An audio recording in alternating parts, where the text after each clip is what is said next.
Sebuah tulisan Dharma Suryabumi, kesadaran pandangan dari dua sisi. Apakah manusia memiliki kesadaran atas seluruh kehidupannya di masa sekarang, atau kesadaran total atas seluruh masa kehidupannya? Yang membawa kesadaran atau ingatan adalah cetasika, di mana cetasika bisa diperkuat oleh kesadaran. Ini mengingatkan kita akan sankara, yang mempunyai arti tersendiri. Dua macam bentuk sankara. Upadinangka sankara, yaitu bentuk sankara yang bersyarat yang dikendalikan kama, atau janaka kama. Contohnya manusia dan binatang. Anupadinaka sankara, yaitu bentuk-bentuk bersyarat yang tidak dikendalikan oleh kama.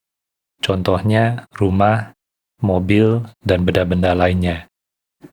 Tiga macam pembentukan. Kaya sankara, pembentukan badan jasmani, atau keluar masuknya nafas. Waci sankara, pembentukan kata-kata, atau pikiran, perenungan. Cita sankara, pembentukan pikiran, atau pencerapan, perasaan.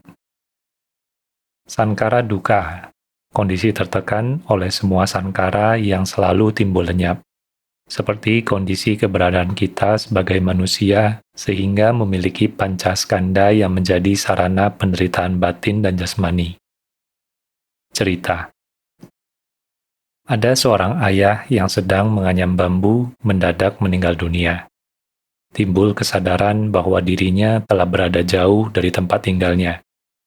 Kesadaran, ingatan, dan cetasika berjalan. Sampai suatu saat merasa lelah, haus. Kebetulan ia berada dekat sebuah rumah. Ketika mengintai ke dalam, tampak seorang ibu yang tiba-tiba menjadi terkejut. Demikianlah kesadaran yang mengembara. Tahu-tahu ia telah lahir sebagai seorang bayi. Bayi itu membawa ingatan masa lalunya. Tentu saja ketika masih anak-anak ia tidak dipercaya. Dalam usia 15 tahun, ia masuk menjadi samanera dan mengungkapkan kesadaran ingatannya yang kemudian ditelusuri kebenarannya. Ternyata ia mengatakan tentang rumahnya dan anaknya dengan tepat. Ketika itu, anaknya telah berusia 50 tahun. Sang anak tidak yakin. Sekali lagi, samanera mengingatkan bahwa dulu, selaku orang tua, ia menyimpan kekayaan di atas para-para. Ternyata benar. Kemudian anaknya mengakui kelahiran kembali ayahnya. Kelahiran kembali bisa cepat dan bisa lambat, atau lama. Sedangkan waktu di alam manusia ini sangat singkat.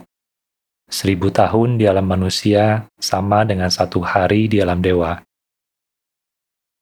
Ada dewa dan dewi sedang memotong bunga. Kama dewi tersebut mendadak habis dan dilahirkan kembali sebagai seorang manusia, menikah dan melahirkan 2 anak.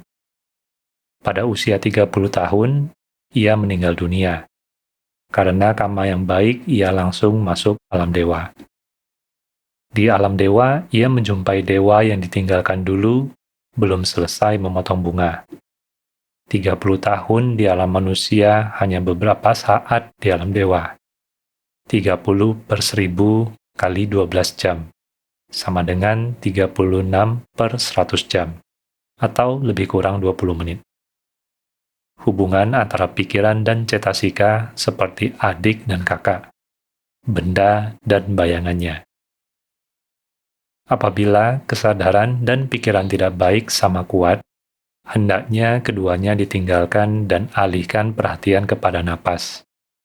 Kesadaran yang tidak kuat bisa terbawa arus pikiran, tetapi kesadaran yang kuat bisa membersihkan pikiran. Semua perbuatan disebut bijaksana bila berdasarkan alasan yang benar. Maka apabila kita melihat alasan yang benar untuk berbuat, berbuatlah, dan jangan sampai ragu karena pendapat orang lain. Tapi berbuat hanya berdasarkan naluri yang belum tentu benar, mungkin benar dan mungkin salah, itu tidak bijaksana. Dalam belajar, kita mempunyai 2 guru. Yang pertama adalah orang yang membimbing dalam pengendalian pikiran, dan yang kedua adalah uraian dhamma. Bila kesadaran sudah sepenuhnya terlatih, kesadaran yang sudah terlatih itu adalah guru kita.